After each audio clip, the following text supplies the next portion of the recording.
Corinne, bonsoir. Bonsoir. Parlez-nous de votre dernier roman.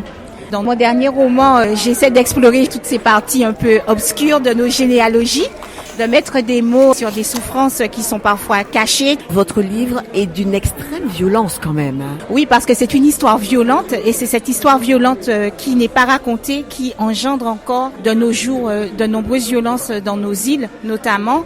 Et je crois que l'une des solutions à cette violence, c'est de parler, de dire aux générations qui viennent et qui ressentent un bouillonnement intérieur mais sans savoir pourquoi, ce qui s'est passé avant, pourquoi on en est là aujourd'hui, et je ne pouvais pas sortir de la violence des mots pour raconter une histoire qui est totalement violente.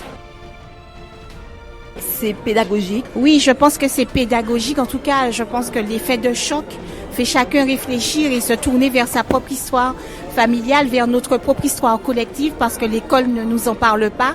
Et on a tendance à croire que ce qui ne se dit pas à l'école n'existe pas et à nier notre propre réalité, notre propre histoire. Donc, il y a cet effet pédagogique que je recherche en effet. Ce que j'essaie de faire, notamment, par exemple, dans cet échange de lettres entre une mère et une fille, c'est de retisser ce lien intergénérationnel, cette parole qui ne s'est pas dite à un moment et qui peut ne plus jamais se dire. Qu'est-ce que vous avez comme retour? Alors, j'ai un retour, effectivement, ça leur parle, mais ils ont plus envie de tourner la page, de parler du présent sans s'être approprié leur passé. Ils ont envie qu'on parle des Antilles d'aujourd'hui, de leur vécu mondialisé. Ils ont l'impression qu'on insiste trop sur ces histoires du passé et ils n'ont pas envie de se les approprier parce que c'est trop douloureux.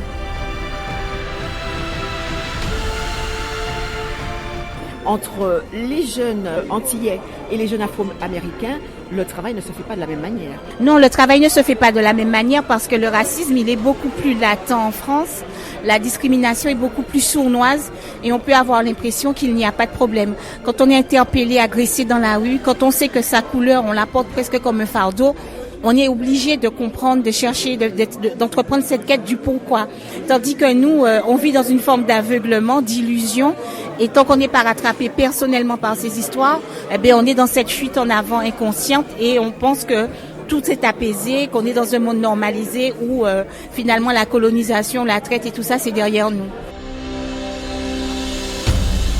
Il faut continuer à écrire, mais le travail est immense. On parlait des jeunes, mais j'ai aussi des retours de personnes plus âgées qui ne comprennent pas non plus pourquoi on remue ce passé, parce que ce passé leur colle à la peau comme une tache, une vilaine tâche, et ils se disent pourquoi les gens intermédiaires comme moi veulent récupérer ce passé dont ils ne veulent plus parler. Donc aux deux pôles, on a ce même refus pour des raisons distinctes, mais on a quand même l'idée que ce n'est pas glorieux et que l'on n'a pas besoin de transmettre ce qui n'est pas glorieux.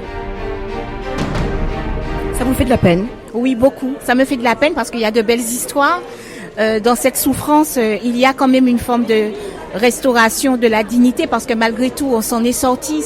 Ces personnes qui récusent leur histoire ont réussi à mettre leurs enfants debout et à créer des histoires familiales qui étaient moins douloureuses au fur et à mesure. Elles n'ont pas conscience elles-mêmes de tout ce qu'elles ont fait.